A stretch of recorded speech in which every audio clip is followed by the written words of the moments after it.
Maybe you all shouldn't be getting married. Hi, I'm Jim Hacking, immigration lawyer practicing law throughout the United States out of our offices in St. Louis, Missouri and San Diego, California. I've had a few strange instances this week, and I wanted to share them with you. In the first one, we were meeting with a person and their fiance, a U.S. citizen and their overseas fiance. We were meeting with them on Skype, and we had a lot of questions about the case. And after the meeting, the U.S. citizen emailed my paralegal and I and asked if we thought that their fiance was telling the truth. This was a very strange question. We haven't had questions like that before, and it made me pause and think. The next day, I had someone who hired us, a U.S. citizen hired us, to prepare a marriage-based green card application for her spouse who was from overseas. And she told one of our staff members that while they were filling out the I-944, which is the petition for self-sufficiency, you have to list all of your bank accounts. And this person had hired us a while back. We'd gotten all the paperwork together.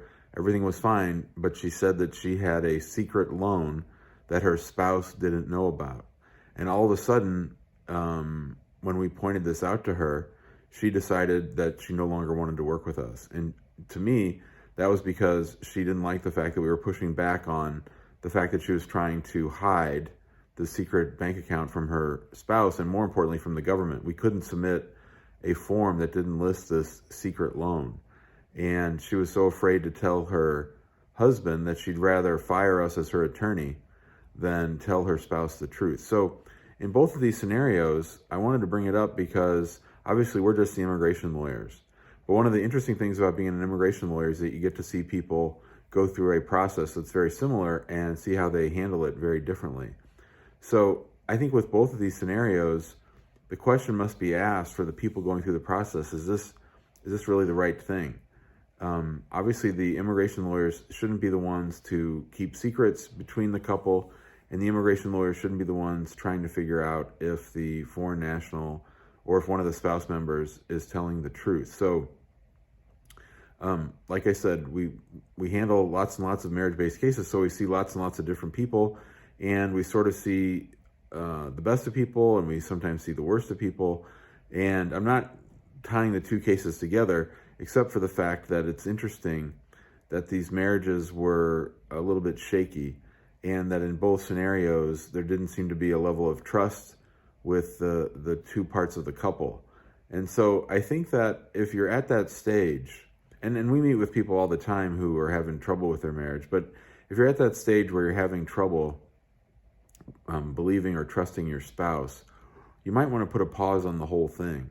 I know that wanting to be together is an overwhelming emotion, but at least be sure that this is someone that you want to live with, that you trust, because the marriage part is the important part. The green card is less important. So this is just sort of some free advice. It's not obviously immigration related.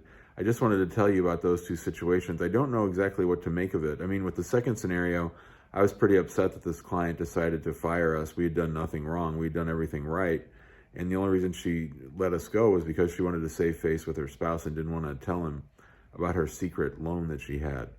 In the other situation, I just felt bad for our fellow. That case had some problems, and I understand why he was a little bit suspicious, but I hope everything works out in both scenarios.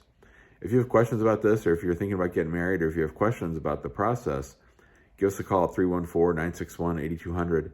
You can email us at info@hackinglawpractice.com. Be sure to join us in our Facebook group, which is called Immigrant Home. If you like this video, we ask that you please share it out on social, and that you subscribe to our YouTube channel.